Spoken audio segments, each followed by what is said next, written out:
Amen. Purihin po ang Diyos sa hapon pong ito. Sa mapagpalang hapon po sa atin lahat. At yan, salamat sa Panginoon sapagkat may pagkakataon tayo na sama-sama muli na mag-aaral ng salita ng Diyos. Sa kabila ng malayo, ano po ay hindi ito naging hadlang. At salamat sa kanyang kabutihan at katapatan ng ating Panginoon na gumagawa ng paraan para mangyari ang mga bagay pong ito. At yan, salamat sa Panginoon sapagkat pagkakataon uli na tayo ay gamitin ng Diyos para maibahagi po ang kanyang salita. Salamat din po sa Panginoon sapagkat nagbibigay po ng kakayahan ng Diyos na magampanan ang tungkulin sa pagbabahagi ng salita ng Panginoon kahit malayo. Yan, kaya nandito tayo ngayon upang magbahagi ng salita ng Diyos. At bago po ako magbahagi ng salita ng Panginoon ay magpapasalamat din muna ako sa Diyos sa lahat ng kanyang ginawa ng kabutihan at kadakilaan po dito po sa bansang UK, sa pag-iingat, paggabay po sa amin, pagpo-provide ng aming mga pangangailangan sa araw-araw. At salamat din po sa Diyos sa ah, ah, pagbibigay po niya ng lakas na ginagamit sa paghahanap buhay. At salamat din po sa Panginoon sapagkat yung isa ko pong katrabaho na nung pagdating ko pa lang po dun sa hotel siya yung aking iniilaga dahil ang hirap mong kasama, may kasungitan na ang hirap ipaliwanag nung kanyang maayos ngayon, mamaya hindi na, ay siya na po yung isa sa aking laging nakakakwentuhan. Medyo ka-close na po ano po dun sa hotel. At salamat sa Panginoon sapagkat sabi niya siya daw po'y Kristiyano at nagkakaroon kami ng sharing time pagdating po sa salita ng Diyos. Kaya salamat sa Panginoon at sa kabila ng lahat na hindi magandang aming umpisa, ay ngayon kami ay nagkakasundo at siya rin po ay nag-open sa akin na kung okay daw na magkaroon kami ng ano, sabi niya parang nag-ano siya na maganda na magkaroon kami ng Psalms Day. Sabi ng Psalms Day, mag-aaral ng Book of Psalms, isang araw na mag-aaral ng Book of Psalms o magkakaroon sharing time about the Book of Psalms. Kaya ako'y tuwan-tuwa nung narinig ko sa kanya yon. At kanina, nung break namin ay napagkwentuhan namin. Sabi ko, sige, pwede natin gawin yon. At ang gusto din niyang mangyari ay hindi lamang kami mag-sharing time, makarinig din po yung iba naming katrabaho. Kaya talagang napakabuti po ng Panginoon. Talagang alam ko na may purpose ang Diyos kung bakit ako nandun pa sa lugar kong yon. Kaya salamat sa Diyos sa ganong kaparaanan na siya talagang gumagawa ng paraan para makita natin kung ano ang dapat gawin. At sana bigyan tayo ng Panginoon ng kakayahan na makapagbahagi doon kasi iba pong labanan po doon. Englishan po ang labanan. Yan, medyo masakit-sakit po sa ulo. Lalo't diretsuhan ng Englishan. Kaya sana bigyan po tayo ng Panginoon ng kakayahan. Ano? Kung yung Tagalog ay hindi talaga tayo uurong. Talagang hindi tayo mauubusan ng sasabihin. Pagka English, kahit alam mo na yung sasabihin, hindi ka makaimik. Kaya nalilimitahan po ang pagsasalita. Kaya sana ay bigyan tayo ng Diyos ng kakayahan na makapag-share ng Word of God sa paraan ng English ano po. Kaya yan, salamat po sa Panginoon sa kanyang kabutihan at katapatan sa lahat ng bagay. At ngayon po, mag-aaral po tayo ng salita ng Panginoon at pag-aralan po natin ang Book of Acts chapter 9 verse 31. Yan po, English po ang ating gagamitin po ngayon hindi dahil ako magaling mag-English, kundi dahil nandiyan po yung mga mahalagang salita na dapat po natin pag-aralan. Kasi nung tinignan ko po sa ibang salin ay wala po yung ibang salita na dapat po nating pag-aralan at maging sa Tagalog ay wala po yung ibang salita na naandito po sa uh, New King James Version. At yan, purihin po ang Diyos. Sana po ay matapos po natin itong aralin pong ito. Acts chapter 9 verse 31. Kung nakita na po, magsitayo po ang lahat at bilang paggasang lang sa pagbasa ng salita ng Panginoon. Ang sabi po dito, sa Acts chapter 9 verse 31, then the churches throughout all Judea, Galilee, and Samaria had peace and were edified, and walking in the fear of the Lord and in the comfort of the Holy Spirit, they were multiplied. Purihin po ang Diyos at tayo po ay manalangin. Aming Diyos Ama na dakila po sa lahat, sa iyo po kami nagpupuri, nagpapasalamat, maging sa iyong salita. Alam po namin na ito ay katotohanan at karunungan. Kaya dakilang Diyos, dalangin po namin ay ang gabay at patubay po ng banal mong Espiritu. Samahan po kami, Panginoon, turuan na maunawaan po namin ang katotohanan na nilalaman po ng iyong salita. Mga bagay na dapat po namin matutunan, Lord, ay ihayag niyo po ito sa amin. Dakilang Diyos, maging sa iyong lingkod, dalangin po namin, O God, na pangunahan mo po ako, na ang karunungan nagmumula po sa iyo ay maihayag po, Panginoon, ng buong katotohanan po ang iyong salita. Amin Diyos, anumang banta ng kaaway upang hindi mapangyari ang katagumpayan sa gawain pong ito, Lord, ibinebless po namin, Panginoon, ang iyong pangalan na sawayin niyo po, Panginoon, ang internet connection, maging, Panginoon, ang pagre-record po nito, Panginoon, ano man pwedeng maging hadlang, Lord, i-bless niyo po, Panginoon, na katagumpayan po ang maranasan po ng bawat isa po sa amin, sa pagsasama-sama po namin, sa pagbabahagi po ng iyong salita. Amin Diyos, sa iyo kami umaasa at nagtitiwala sa pangalan ng Panginoong Hesus. Amen. Okay. Pag-aaralan po natin dito sa Book of Acts ng chapter 9 verse 31 ang the ideal church. Ano po, kasi po ito ay tumutukoy sa chapter 9 ay tumutukoy po ito sa kasaysayan ng church noong una. Ano po, kasaysayan ng church noong una kung saan sila ay nagkaroon ng matinding pag-uusig at sila po ay nangalat po dito sa Judea, Galilea at Samaria. They are the Jerusalem Church na dahil sa pag-uusig sila ay nangalat at nagkahiwa-hiwalay, nagkawatak-watak. Ano po, dito sa kanilang kasaysayang ito ay marami po tayong matututunan. Sa Book of Acts po ay ito po yung istorya ng mag-iral po ng church. Dito rin natin makikita paano nag-umpisa ang pangangaral ng mga alagad ng Panginoon. Pangangaral ng mabuting balita. Dito natin makikita kung paano nag-start ang kanilang ministry. At sa Book of Acts din po ay makikita rin po natin dito ang mga kasaysayan kung paano at ano ang mga naranasan ng mga mananampalataya ng una or yung the early churches. Makikita po natin dito yung paano sila nagkaroon ng sufferings, ng persecution. At dito rin po sa chapter na ito ng chapter 9, naipakita ng mga mananampalataya yung pagiging ideal church. Bilang isang lupon ng mga tao na kumikilala sa Panginoon, sa kasaysayang ito ay naipakita nila ang pagiging ideal church. Dahil sa pangyayari pong ito ay hindi madali ang kanilang naging buhay. Hindi naging madali ang kanilang buhay pananampalataya, pero naipakita nila ang pagiging isang karapat-dapat na tularan church. Pag sabing ideal, ay di nasabi nga po na huwaran. At kung titingnan po natin mabuti at patuloy na pag-aaralan, ay makikita po natin ang bawat katangian ng churches po dito. Kung meron tayong tutuklasin patungkol sa church, katangian, mga experiences nila, sa Book of Acts po tayo magbabasa. Ito po ang tama aklat para makita natin papaano sila namuhay bilang isang mananampalataya. Dito po, God expecting that every church become an ideal church. Pag sabing ideal, yung huwarang church. Magiging ideal church ang bawat church dahil meron pong pagtutularan. Kung paano tayo, ang ating batayan ng ating uri ng pamumuhay, sabi ang ating model sa pagiging Kristiyano ay ang ating Panginoon, sapagkat siya yung karapat-dapat na tularan kung paano mamuhay ng isang Kristiyano. Ang Biblia ay meron din naman mga kapahayagan na dapat nating tularan, papaano naman tayo magiging isang iiral ng pagiging isang church. At isa nga po ito, Church of Jerusalem, na nagpakita ng mga magagandang katangian na dapat pong tularan.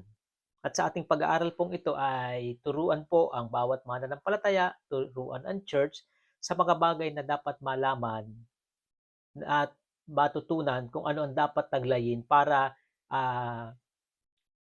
masabing ideal church po ang isang church. Kasi sa panahon po natin ngayon, sabi nga parang nagiging ideal ang church ay nakadepende sa ganda ng kanilang ah, worship house, nakadepende sa dami ng bilang, nakadepende sa programa. Kaya nga nagkakaroon sa panahon po ngayon nagkakaroon ng kopyahan o gayahan ng programa ng church. Parang 'pag nakita nila, ay maganda yung sayawan, ginagaya.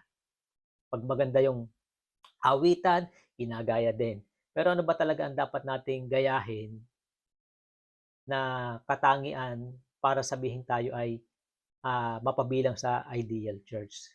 Tulad po ng mga mananampalataya po nung una. Dito po sa ating pag-aralan, dalawa lang po ito, the two major characteristic of an ideal church. Dalawang katangian. Dito po sa dalawang ito, tayo po ay talagang matututo po ng husay. At dito po sa araling ito ay mahalaga din po ito na maintindihan po natin mabuti. Hindi lamang basta mapakinggan, kailangan po natin itong maintindihan mabuti. Ano ba yung mahalagang katangian na dapat meron ang ideal church?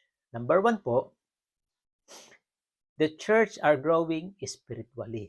Yan ang isa sa pinakaunang katangian. Dapat ang church ay umuunlad spiritually. Sabi po ditong growing, it means ito ay continuous and repeated action.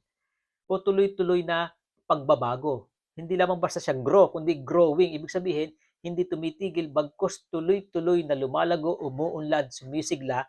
Saan? Sa spiritual na aspeto. Sa pag-unlad ng spiritual na aspeto, anong mga bagay ang dapat nakikitang umuunlad? Sa letter A, yung they are growing in worshiping the Lord. Umuunlad sa pagsamba sa Diyos. Pag sinabing worshiping, ito po yung pagkilala sa katangian ng Diyos. Ang praising, pagkilala sa ginawa ng Diyos. Kaya nga ni praise and worship. Yung kantang praise and worship, kinikilala yung ginawa ng Diyos. Pagka worship song na, kinikilala kung sino ang Diyos bilang Diyos na dakila, Diyos na makapangyarihan sa lahat, Diyos na mabuti. At dito ay naipakita ng mga mananampalataya ang kanilang pag-unlad sa pagsamba o pagkilala sa Diyos. Pagkilala, pagtitiwala, pagsunod, paniniwala, pananampalataya sa Diyos. Yan po ang nagpapakita ng worship. Yung pagbibigay nila ng kapurihan sa Diyos. Sumusunod sila para bigyang kapurihan ang Diyos. Paano nila naipakita yun dito? Kaya sabi dito, then the churches throughout all Judea, Galilee, and Samaria had peace and were edified and walking in the fear of the Lord. And walking in the fear of the Lord. Pag sinabing walking, ito po yung nagpapakita, they are living, they are continuing their journey. Saan po? In the fear of the Lord. Nung sinabing fear of the Lord, it means fear, high reverence of God. Mayroong mataas na pagkilala, paggalang, pagtitiwala, at pagsunod, pagpapasakop sa Diyos.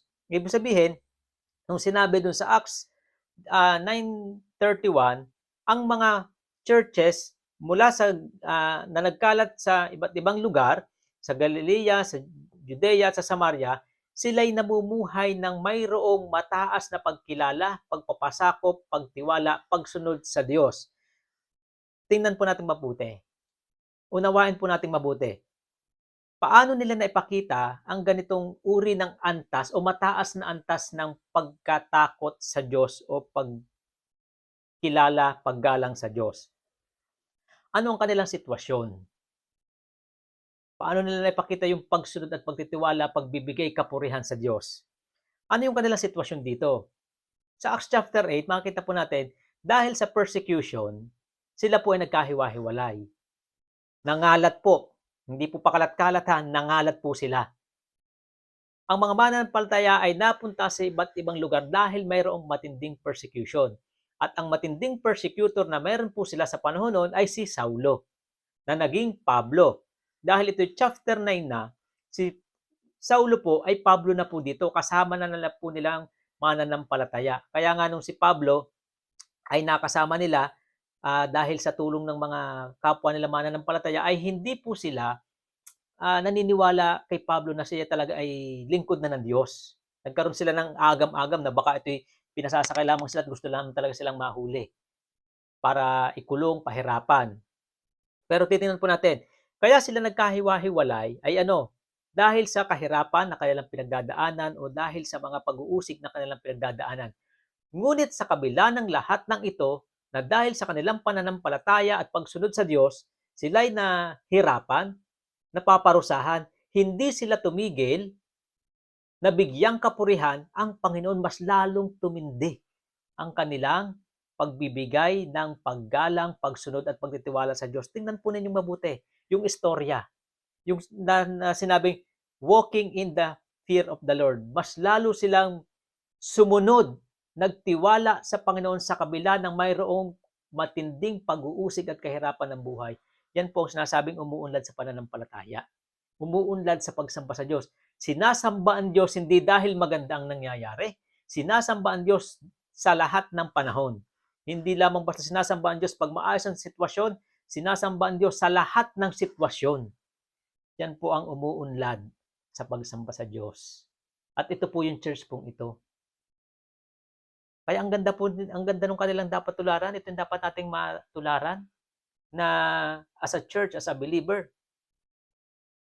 magkaroon tayo ng pag-unlad ng pagsamba sa Diyos. Alam niyo po, maraming sumasamba sa Diyos pag maayos lamang ang sitwasyon. Mataas ang papuri sa Panginoon kapag magandang nangyayari. Paano kapag hindi na maayos ang nangyayari? Paano pag hindi na sang-ayon sa kagustuhan mo ang nangyayari? Sila, kahit hindi sang-ayon sa kanilang comfort, kahit hindi sang-ayon sa kanilang kagustuhan, nanatili silang sumasamba sa Diyos. Kumbaga, mas lalo nilang ni-level up, mas tinaas pa nila yung antas ng kanilang pagtitiwala sa Diyos. Kaya kung mayroon mang mga hindi magagandang nangyayari, dapat gamitin natin ito para mas lalong magtiwala sa Diyos.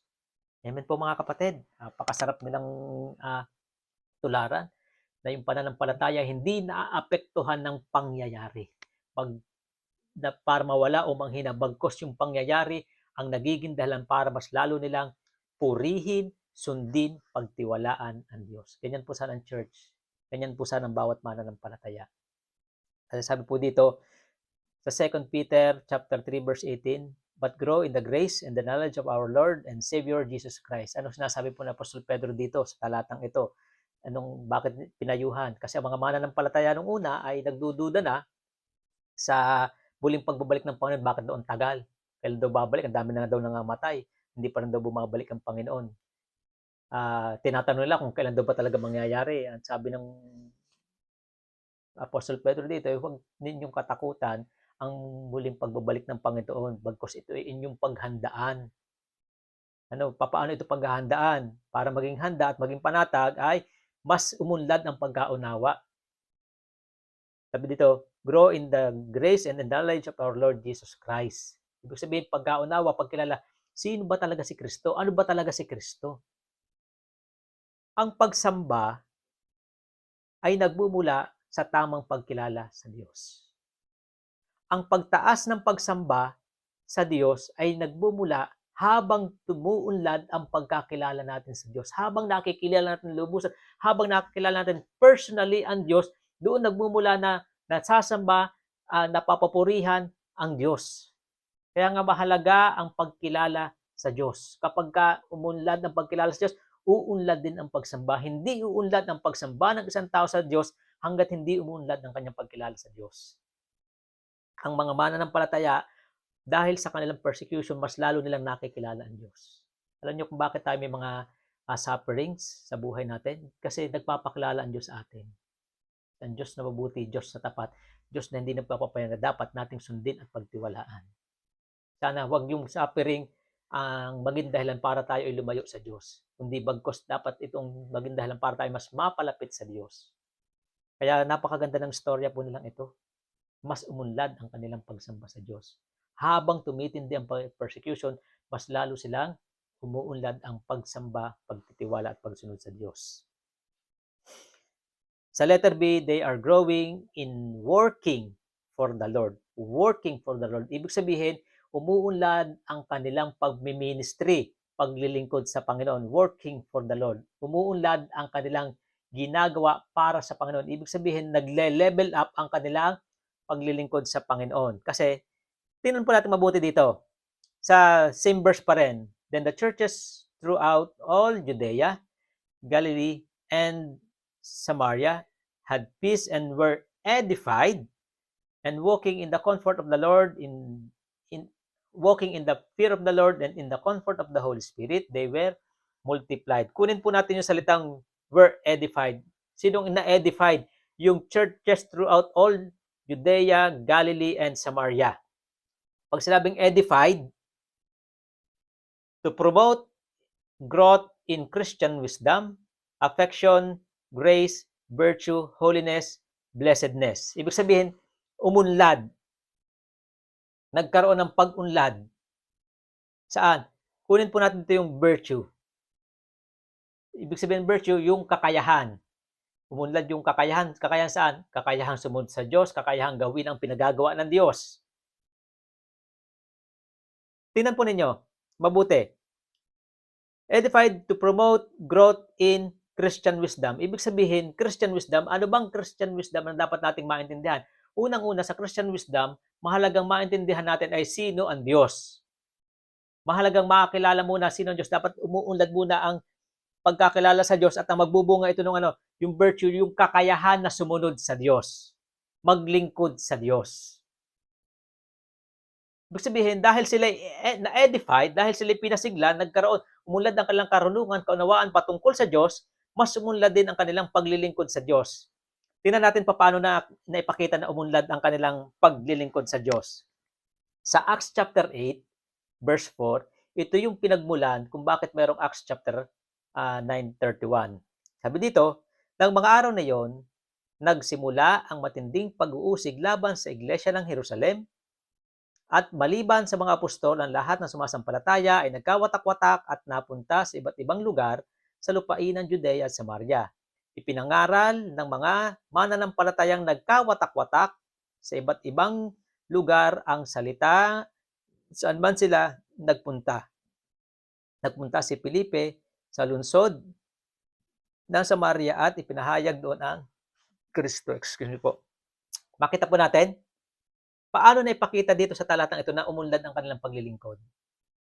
Sabi dito, yung unang may blue, nagsimula ang matinding pag-uusig laban sa iglesia sa Jerusalem. Ibig sabihin, mayroong hindi magandang sitwasyon. Mayroong hindi magandang nangyari sa kanila. Kaya, sila ay nagkawatak-watak, nagkahiwa-hiwalay dahil sa pag-uusig. At itong pag-uusig nito ay pinaniniwalaan na ito'y pag-uusig mula kay Pablo at sa iba pang mga kontra sa pananampalatayang Kristiyano. Sa kabila ng mayroong hindi magandang sitwasyon, sa kabila ng mayroong hindi magandang nangyayari, ano ang kanilang ginawa? Ipinangaral ng mga mananampalataya, nagkawatak-watak sa iba't ibang lugar ang salita saan man sila mapunta. Ipinakikita po dito, hindi sila napigil. Hindi naging hadlang ang persecution, hindi naging hadlang ang pagkakahiwa-hiwalay nila, bagkus lalo pang ang dumami ang gawain kasi nagkahiwa-hiwalay sila. Anong pinapakita po dito? Yung tindi o yung pag-grow ng kanilang paglilingkod. Yung growth makikita natin dito na hindi lamang sila naglilingkod dahil maayos ang sitwasyon. Sila ay naglingkod sa Panginoon kahit hindi maayos ang sitwasyon. Amen po. Madaling maglingkod, masarap paglingkod kapag maayos ang sitwasyon. Pero kapag mahirap ang sitwasyon, masalibot ang sitwasyon, paano tayo maglilingkod? Dito, hindi naging hadlang kung ano ang kanilang sitwasyon. Bagkus yung sitwasyon pa ang naging dahilan para mas lalo silang magpursige na ipahagi, ipangaral ang mabuting balita, ang pangaral ang patungkol kay Kristo. Di ba nakita natin yung pag-unlad? Ang tunay, makikita natin dito na yung pag-unlad ay hindi lamang naglilingkod dahil maayos ang sitwasyon, naglilingkod sila sa lahat ng sitwasyon. Alam niyo kung bakit tayo mga workers, ang dami nating suffering sa buhay? Nagmula nung tayo ay sinabi natin, Lord, ibibigay ko na po sa iyo ang aking buhay. Susunod na po ako sa iyo. Kailan natin sinabi, di ba, nung medyo maayos-ayos ang sitwasyon natin. Tapos nung pagkatapos mo na nag-commit, nasabi mo na, magko-commit ka na para sa Panginoon, biglang nagbago ang sitwasyon, naging pahirap ng pahirap. Pasalimuot ng pasalimuot ang buhay. Bakit? Kasi nais ng Diyos na umunlad ang ating paglilingkod sa Kanya. Na paglingkuran natin siya, sumunod tayo sa Kanya, kahit hindi maayos ang sitwasyon, pagtiwalaan natin siya. Amen po mga kapatid. Ganyan po makikita natin na ang isang church na umuunlad sa pananampalataya, sa paglilingkod ay ang bawat mananampalataya nagtutulong-tulong, nagsasama-sama, naglilingkod kahit hindi maayos ang sitwasyon. Yan po ang pag-unlad, paglago sa buhay paglilingkod. Kasi napakahalaga po niyan na dapat po nating maintindihan. Sa letter C, ang sabi po dito ay, they are growing in working in the Spirit. They are growing in working in the Spirit. Anong ibig sabihin ng working in the Spirit? It means partnership with the Spirit. Gumagawa na sa gabay at patnubay ng banal na Espiritu. Sa impluensya ng banal, pakikiisa sa Espiritu. Paggawa ng may pakikiisa sa Espiritu. Kasi sabi po dito sa Acts chapter 9 verse 31, then the churches throughout all Judea, Galilee, and Samaria had peace and were edified, and walking in the fear of the Lord and in the comfort of the Holy Spirit. Nung sinabing in the comfort, in the guidance of the Holy Spirit, in the influence of the Holy Spirit. Ang sinasabi po dito. Ibig sabihin, yung mga mananampalataya nagkalat noon ay mas umunlad ang kanilang buhay na sang-ayon sa gabay at patnubay ng banal na Espiritu. Mas umunlad ang kanilang buhay sang-ayon sa pakikiisa sa banal na Espiritu. Paano ba na makikita po ito? Ang sabi po dito ay dun sa growing in the work in the Spirit, dapat ay ito, increasing by the influence of the Holy Spirit. Increasing.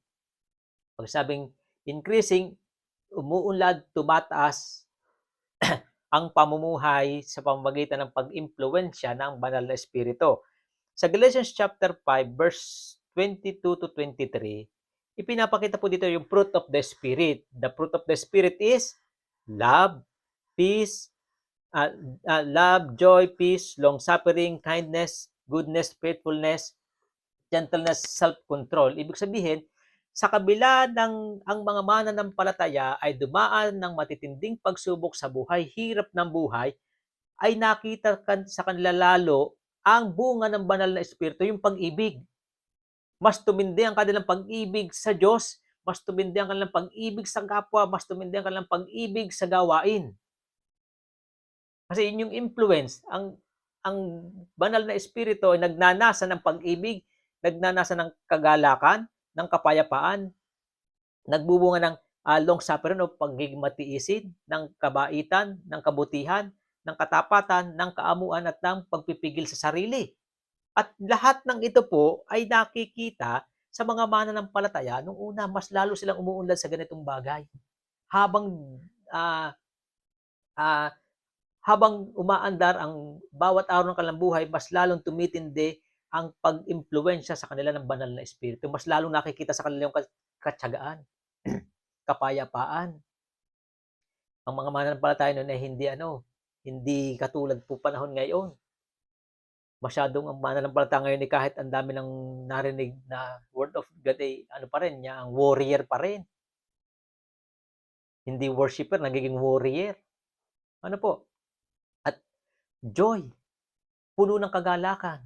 Kaya tayo bilang mga mananampalataya, bilang church, dapat lagi nakikita sa atin ay kagalakan. Hindi laging mangot na mangot. Simangot na simangot. Long-suffering, yung pagiging matyaga. Yung kindness, kabaitan. Goodness, yung kabutihan. Lahat yan. And faithfulness. Sabi yung self-control. Di yan po umuunlad ng mga mananampalataya. Habang umaandar ang araw sa kanilang buhay, lalo nilang na-exercise itong bunga ng banal na Espiritu, yung impluensya. They are under the influence of the Holy Spirit. Ang mga tao ngayon ay ano, talagang mga high blood na. Naku, lagi ng mga galit, lalo sa bahay. Magtanong ka lang ng konti, ang sagot ay ano na, mga akala mo laging mga nag-aaway na. Tayo pa kaya under the influence pa kaya ng Holy Spirit? Nawawala yung self-control at gentleness. Makita po natin. At ang isa pa po dito, ano, increase in longing spiritual things. Increasing in longing spiritual things. Pag sinabing working in the Spirit, gumagawa sa patnubay, sa gabay ng banal na Espiritu, ang isang tao ay nagnanasa ng mga bagay ukol sa Espiritu. Ibig sabihin, ito yung kanyang labis na pinapahalaga. Kasi sabi sa Romans chapter 8, verse 5, ang mga namumuhay ayon sa hilig ng laman ay walang pinapahalagahan kundi ang mga bagay ukol sa laman. Ngunit ang mga namumuhay ayon sa Espiritu ay nagpapahalaga sa mga bagay na espiritual. Anong sinasabi po dito? Na kapag hindi impluwensyado ng banal na espiritu, ang ginagawa niya at pinapahalagan ay mga ukol sa laman. Ngunit kapag impluwensyado, namumuhay ayon sa gabay, pakikisa sa banal na espiritu, ang mga pinapahalagan ay mga bagay ukol sa espiritu. At ito yung katangian ng church po nung ang mahalaga sa kanila ay ang mga bagay ukol sa espiritu. Ibig sabihin, ang mga bagay na magbibigay kaluwalhatian sa Panginoon, mga bagay na magpapalago sa kanilang buhay, pananampalataya, ay ito yung kanilang pinapahalagahan. Kaya nga po sila dito ay they are living in the comfort of the Holy Spirit. At kung mapapansin po natin, makikita natin, araw-araw po sila na nagtitipon-tipon at sasama-sama at nag-aaral ng salita ng Panginoon. Dito sa bahaging ito, dito nagkakaroon ng problema ang mga churches po ngayon. Sabi nga, kahit na church, hindi lumalago ang pagnanasa sa mga spiritual na bagay. Anong ibig po natin sabihin? Tingnan po natin mabuti. Ang church ba na ating kinabibilangan ngayon ay church ba na naghahangad o umuunlad ang paghahangad sa mga bagay na spiritual? Sa isang aspeto pa lamang, makikita natin na mag-failed ang isang church pagdating po sa longing in the spiritual things. Tingnan po ninyo ang prayer meeting. Ilan ang member ng church? Gaano kadami? Ilan ang uma-attend pag Sunday? Ilan ang uma-attend pag Wednesday? Sabi ng iba ay, pastor, ay pasensya na po at hindi po makakadulo at hindi po makaalis ng bahay. Yun naman laging dahilan niya, hindi makaalis ng bahay. Pero tingnan po natin mabuti. Kung ito talaga yung dahilan dahil hindi makaalis ng bahay, ang atin pong worship service, ang ating prayer meeting ay mayroon pong live. Tama po. Tingnan po natin kapag naka-live na, ilan ang viewers na members. Minsan halos 2-3 lamang. Nasaan yung iba? Bakit hindi nag-o-online? Bakit hindi nakikita o nakikibahagi doon sa gawain kahit online? Ang problema ay hindi na naglo-longing, hindi na naghahanap. Walang pagpapahalaga, walang paghahanap pagdating sa mga gawaing espiritual. Yun po talaga ang dahilan. Hindi po dahilan ay ang oras. Hindi po ang dahilan ay ang panahon. Ang problema ay yung damdamin para sa mga espiritual na bagay. Tingnan po natin isa pa. Kung ang church ay growing o increasing in the longing of spiritual things, pagdating sa mga gawain sa church, gaano kahirap mag-aya ng sasama?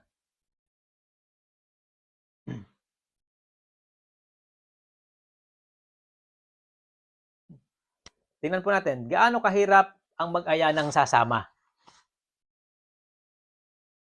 Di ba ang hirap? Wala tayong halos mahagip.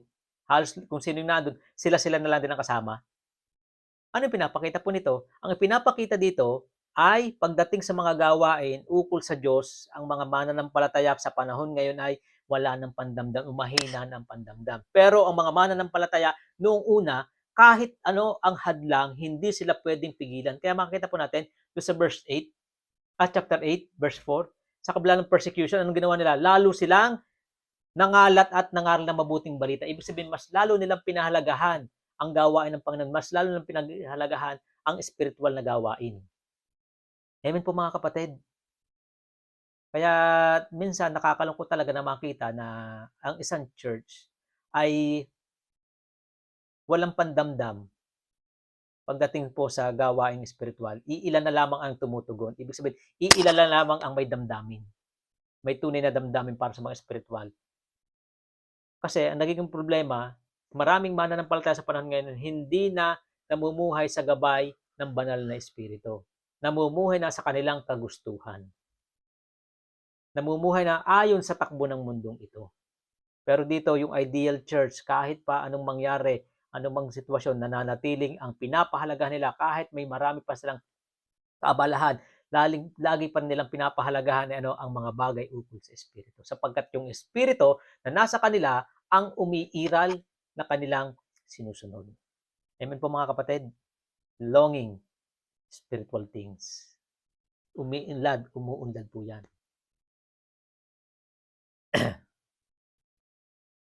Kasi dito, sabi dito, edified to promote growth in Christian wisdom, affection. Kung sabi affection, yung pagmamahal. Mulad sa grace, sa biyaya ng Diyos, sa holiness, sa blessedness. Na ibig sabihin, ang mga mananampalataya ng una, nagkakaroon talaga ng matinding transformation ang kanilang buhay. Nagkakaroon ng kabanalan ang buhay. Ang isang mananampalataya, kapag hindi namumuhay ayon sa gabay ng banal na espiritu, hindi makikita sa kanya ang holiness. Ang kanyang madalas magagawa ay mga bagay na ayon sa laman, hindi ayon sa espiritu. Ibig sabihin, ang mga mananampalataya una, mas lumago sila sa pagkaunawa patungkol sa salita ng Diyos o pagdating doon sa kaligtasan, meron sa biyaya ng Diyos, kaya sila namuhay ng ayon sa biyaya ng Diyos. Pinahalagahan nila yung biyaya ng Diyos, kaya nagbunga ito ng holiness at blessedness. Amen po mga kapatid. Sabi po dito, the spiritual growth of the church will be natural if they strongly rooted in the Word of God. Yan po ang problema. Yan po ang problema ng maraming mananampalataya na kabilang ng church. Ang salita ng Diyos ay hindi na rin napapahalagahan. Hindi na rin sila rooted. Ibig sabihin, well-founded, well-connected, yung rooted, well-connected in the Word of God. At ang connected sa Word of God ay ang sabi nga dito ay pagkakaroon ng growth spiritually. Hanggat ang isang mananampalataya ay hindi nakarooted ang kanyang buhay sa salita ng Diyos, hindi magkakaroon ng paglago. Maging ang church, kapag hindi rooted sa salita ng Diyos, wala ding paglago. Ibig sabihin, nakikita po natin, ang paglago spiritual ay hindi nakabatay lamang yan sa program. Nakabatay yan kung paano natin ipinapahalagahan ang salita ng Diyos. Amen po mga kapatid. Sa letter B, sa ikalawa po, the church are growing numerically. Hindi lamang po lumalago spiritually, numerically. Ano bang ibig sabihin dito ng numerically? Ibig sabihin po by numbers, by quantity. Ano po yung kanina by quality, ngayon naman by quantity, sa bilang.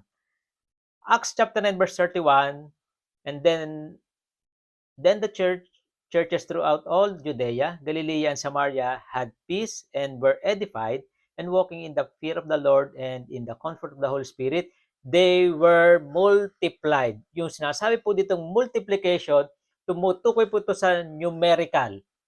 Ibig sabihin, dumadami po ang bilang. They were multiplied. Nung sila ay namuhay na may pagkatakot sa Diyos at sa gabay at patnubay ng banal na espiritu, ang naging epekto nito ay nag-multiplied po sila. Dumami po sila. Ano yung numerical na tinutukoy po dito? Ano yung multiplication na tumutukoy po dito numerically?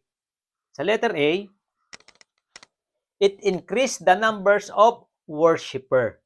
It increased the number of worshiper. Ibig sabihin, ang dumadami ay yung worshiper.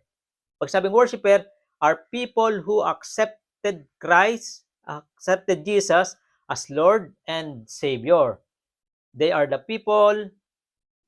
people who honor and serve the Lord. Yun po ang napapadagdag sa kanila. Mga taong kumikilala sa Diyos at higit sa lahat mga taong nagpaparangal sa Diyos at naglilingkod sa Diyos. Yung bilang nung pagdami nila ay hindi lamang basta bilang na dumadami, kundi dumadami ang mga sumusunod, sumasampalataya sa Panginoon. Kasi tignan po natin mabuti dito. Acts chapter 2 verse 41. Then those who gladly receive His word, Anong word na nireceive nila? Yung pangangaral patungkol kay Kristo, were baptized, and that day about 3,000 souls were added to them. Tingnan natin, were added, praising God and having favor with all the people, and the Lord added to the church daily those who were being saved. Being saved, ibig sabihin, yung mga taong kumilala sa Diyos. At idinagdag po dito, tingnan mo, were added. Yung added na nandito numerically ay tumutukoy sa pagkadagdag ng bilang ng mga taong sumasampalataya sa Diyos. Amen po. Umuunlad sila, dumadami ang bilang, dumadami ang mananampalataya, ibig sabihin dumadami ang mga buhay na nagbabago dahil sa biyaya ng Diyos. Sila yung mga taong natatransform dahil sa salita ng Diyos, dahil sa Panginoon. Ito yung iniaad sa kanila, ito yung naidadagdag sa kanilang Panginoon. Mga mananampalataya. Ano po, maraming churches po ngayon, dumadami ang bilang, kaya lang, ang tanong, mananampalataya kaya yun? Ano po? Mananampalataya kaya? Sa atin, as a church, yung mga naidadagdag natin, nagiging mananampalataya po kaya? O nagiging added na lang by number? Kasi ang inaasahan ng Diyos, kung may idadagdag sa church, dapat ito dadagdag sa sasamba sa Kanya. Dadagdag dun sa mga taong nagpapahalaga sa mga spiritual na bagay. Amen po mga kapatid. Hindi lamang po yon. Dahil nagkaroon ng tunay na mananampalataya, it increased the numbers of workers. Dahil tunay na mananamba sa Diyos, ang magiging resulta pag tunay na mananamba sa Diyos, siya ay magiging worker of the Lord. Paano na ipakita ng mga mananampalataya dito yung pag-increase ng numbers numerically ng mananamba at ng manggagawa? Acts chapter 4 pa rin, balikan po natin, chapter 8 pa rin, verse 4. Nang araw na iyon, nagsimula ang matinding pag-uusig laban sa iglesia sa Jerusalem at maliban sa mga apostol, ang lahat ng sumasampalataya ay nagkawatak-watak at napunta sa iba't ibang lugar sa lupain ng Judea at Samaria. Ipinangaral ng mga mananampalataya nagkawatak-watak sa iba't ibang lugar ang salita saan man sila magpunta. Ano pong makikita po natin dito? Sino ang nangaral? Ang sabi dito, ang mga mananampalataya. Saan nangaral? Sa iba't ibang lugar. Mga mananampalataya nagkawatak-watak. Ibig sabihin, dati sila'y magkakasama. Pero nung nagkahiwalay-hiwalay, ang tanong, tumigil po bang gawain? Hindi tumigil ang gawain. Bagkos, sa halip dati iisang gawain, dumami ang gawain. Kasi nagkawatak-watak, nagkahiwa-hiwalay. Pero ang ang mga mananampalataya ng una ay naglingkod pa rin sa Diyos. Ibig sabihin, hindi naging dahilan yung kanilang pagkahiwa-hiwalay para mawala ng manggagawa. Bagkos, naipakita po dito, mas dumami ang manggagawa. Amen po mga kapatid. Kaya ito yung maganda pinapakita po sa atin. Ang isang ideal church, ito yung nagpo-produce ng worker. Hindi yung pagka nawala yung pastor, nawala yung leader, ay hindi na malaman kung sino na ang gagawin. Kung ano nang gagawin. Ang isang makikita po natin na ideal church ay hindi na kailangan magturuan sino pang gagampan. Kasi lahat ay kayang gumampan. Kaya nga dapat po sa ating mga Bible study ay ang lahat ay dapat may kakayahan, hindi yung ikaw na lagi. Hindi, dapat po lahat. Amen po mga kapatid. Ito yung magandang naipakita po nila. Kapag ganito ang church ay makikita natin ito yung ideal church. Hindi lang po nagpo-produce ng mananampalataya, yung mga mananampalataya na nagpo-produce ay nagpo-produce din as a worker. Amen po mga kapatid. Napakaganda nung ipinakita po ng Church of Jerusalem, doon sila magkahiwa-hiwalay, magkakalat-kalat, hindi magkakalat-kalat, kundi ah, magkawatak-watak, na natili na naglilingkod po sila doon. Sabi nga, nanatiling yung added pong yon, yung ni-add ay nagiging worker po. They are increased numerically. They are growing numerically. Sana ito po yung ating gayahin na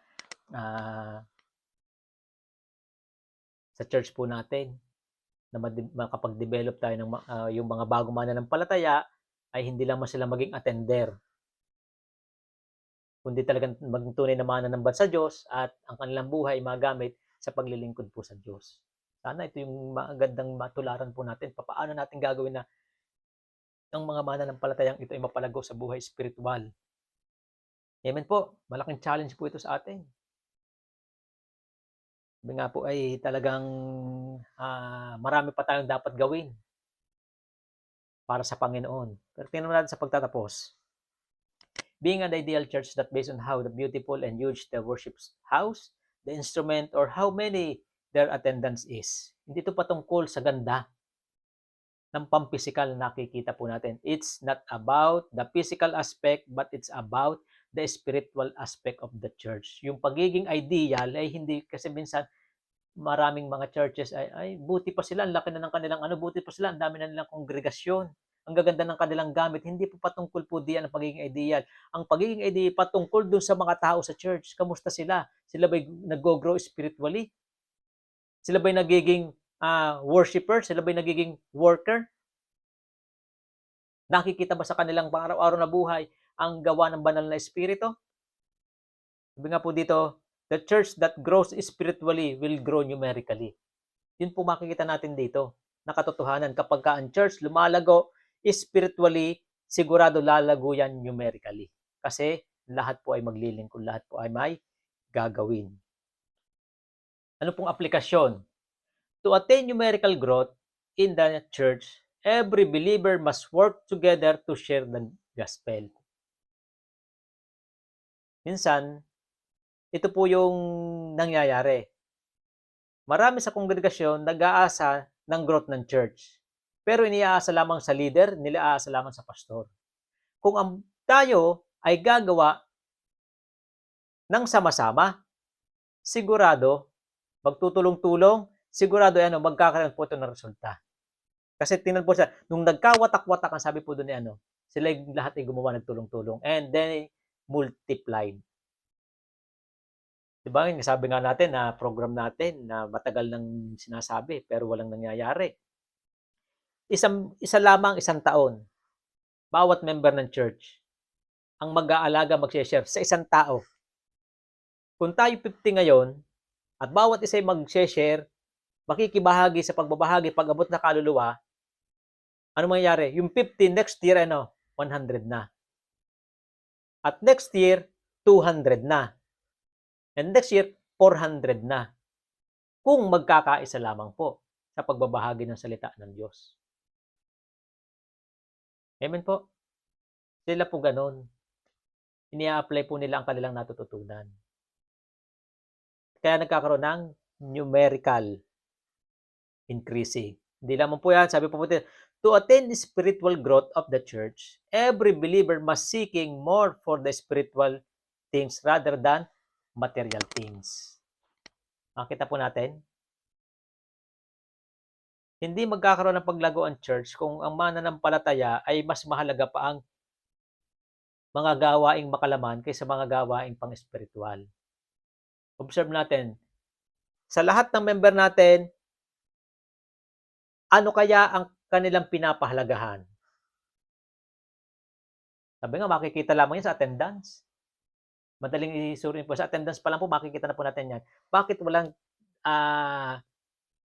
walang maliit ang attendance pagdating sa prayer meeting? Bakit maliit ang attendance pagdating sa mga gawain, sa mga small group fellowship? Kasi mas mahalaga sa maraming mananampalataya ang sinasabi ka po dito, material things o gawang makalaman kaysa sa mga spiritual things. Madaling ipagpalit ang pagdalo sa gawain para lamang pagdalo sa birthday yan. Amen po. Mas madaling ipagpalit ang pagsama sa gawain para lamang pagsama sa pamamasyal. Hangga't ang isang mananampalataya ay hindi nagkakaroon ng pagpapahalaga sa mga gawaing espiritual, ang church ay apektado, hindi rin po lumalago. Iilan lamang po ang nangyayari. Tingnan po ninyo, yung nasa prayer meeting, sila lang po lumalago espiritual.